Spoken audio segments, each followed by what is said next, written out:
Everyone, welcome back to the channel. आज हम start करेंगे फाइनेंशियल अकाउंटिंग का चैप्टर 3। ठीक है, अपने चैनल पे हमने चैप्टर 1 और चैप्टर 2 अभी तक कंप्लीट कर लिया है। आप लोगों ने देख लिया होगा, जिसने नहीं देखा होगा तो चैनल के प्लेलिस्ट में जाके आप चेक कर सकते हैं।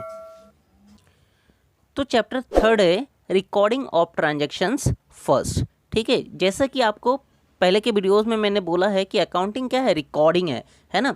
तो धीरे धीरे इस चैप्टर से हम धीरे धीरे अपने न्यूमेरिकल पोर्शन की ओर बढ़ते जाएंगे। ठीक है, तो इसमें हमारा फर्स्ट पॉइंट जो होता है वो है business transactions and source document.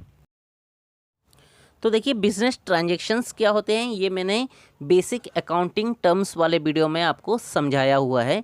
फिर से एक बार बता देता हूँ कि बिजनेस ट्रांजैक्शंस क्या होते हैं। वो ट्रांजैक्शन जिसमें कैश का इनफ्लो और आउटफ्लो होता है, या तो कैश हमारे पास आता है या हमारे पास से जाता है ना। तो उसको हम क्या बोलते हैं, बिजनेस ट्रांजैक्शंस। ठीक है, नेक्स्ट हम बात करते हैं कि सोर्स डॉक्यूमेंट्स क्या होता है। ठीक है, सोर्स डॉक्यूमेंट। तो देखिए, इसको मैं आपको एक एग्जांपल के थ्रू समझाता हूँ। मान लीजिए कि आपके पापा एक मोबाइल परचेज़ करने गए।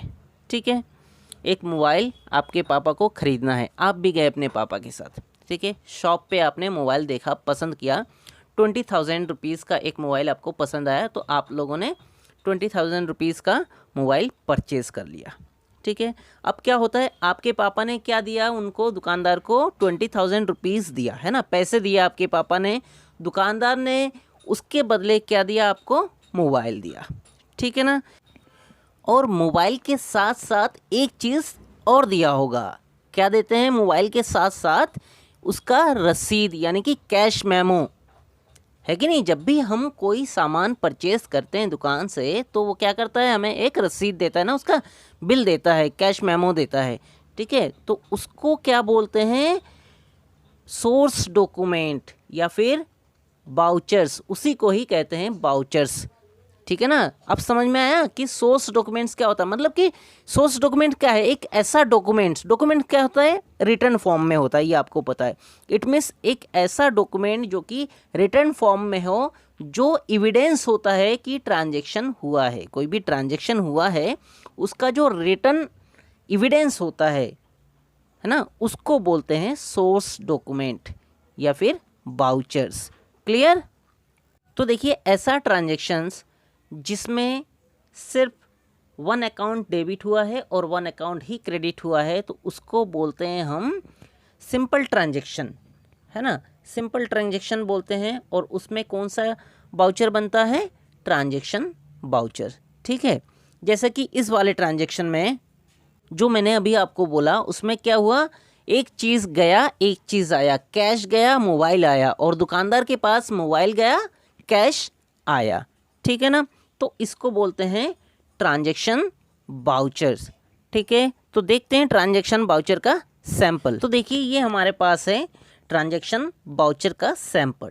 ठीक है, इसको हम अच्छे से समझते हैं। देखिए, सबसे ऊपर क्या लिखा है, ट्रांजैक्शन बाउचर, उसके नीचे क्या है, नेम ऑफ फार्म, जो भी फार्म होगा या कंपनी है उसका नाम आएगा यहाँ पे। ठीक है, नेक्स्ट देखिए, फर्स्ट है क्या हमारा, वाउचर नंबर। ठीक है, इसमें हमें क्या होगा, वाउचर नंबर लिखना पड़ेगा, क्योंकि वाउचर सीक्वेंस से, एक पैड में बहुत सारे वाउचर्स होते हैं, उसमें नंबरिंग होता है ना, 1 2 3 करके, तो उसका सीक्वेंस से जो भी नंबर होगा वो नंबर यहाँ डालना होगा।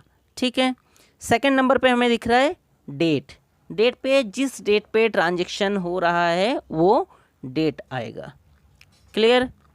नेक्स्ट है डेबिट अकाउंट। डेबिट अकाउंट में क्या होगा, जो भी अकाउंट हमारा डेबिट हो रहा है वो लिखा जाएगा, और क्रेडिट अकाउंट उसके नीचे है, क्रेडिट अकाउंट में जो क्रेडिट होगा वो लिखा जाएगा। आपको अभी शायद समझ में नहीं आ रहा होगा। देखिए, डेबिट और क्रेडिट तो ये अकाउंटिंग के गोल्डन रूल्स है। ये जब डेबिट एंड क्रेडिट का रूल करेंगे हम, तो अच्छे से आपको समझ में आ जाएगा। अभी फ़िलहाल इतना समझ लीजिए कि जो चीज़ हमारे पास आया वो डेबिट हो गया, जो गया वो क्रेडिट हो गया। ठीक है ना, अगर दुकानदार ये ट्रांजैक्शन बाउचर भर रहा है, तो उसके पास क्या आया, उसके पास आया कैश, तो वो डेबिट में क्या लिखेगा, कैश अकाउंट। ठीक है, उसके पास से क्या गया, मोबाइल फ़ोन, है ना, तो क्रेडिट क्या हो जाएगा, मोबाइल फ़ोन। ठीक हो गया। नेक्स्ट है अमाउंट। अमाउंट में क्या आएगा, कितने रुपीस का वो है, ठीक हो गया। और उसके नीचे है नरेशन। नरेशन में क्या लिखा जाएगा कि उसके बारे में, मतलब कि उसका डिटेल होता है कि being mobile phone sold for ₹20,000, है ना।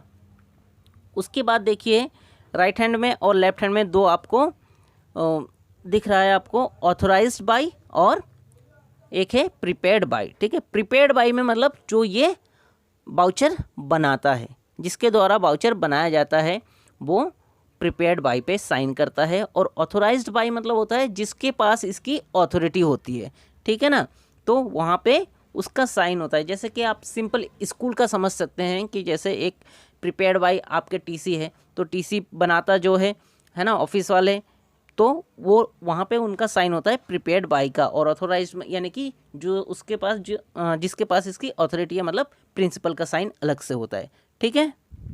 तो ये था आपका business transactions and source document. Business transaction क्या होता है, सोर्स डॉक्यूमेंट्स क्या होते हैं, ये आपको समझ में आ गया होगा अच्छी तरीके से, ठीक है। अब नेक्स्ट वीडियोस में हम बात करेंगे डेबिट वाउचर, क्रेडिट वाउचर और जनरल वाउचर्स की, ठीक है। तो मिलता हूँ नेक्स्ट वीडियो में विथ डेबिट वाउचर।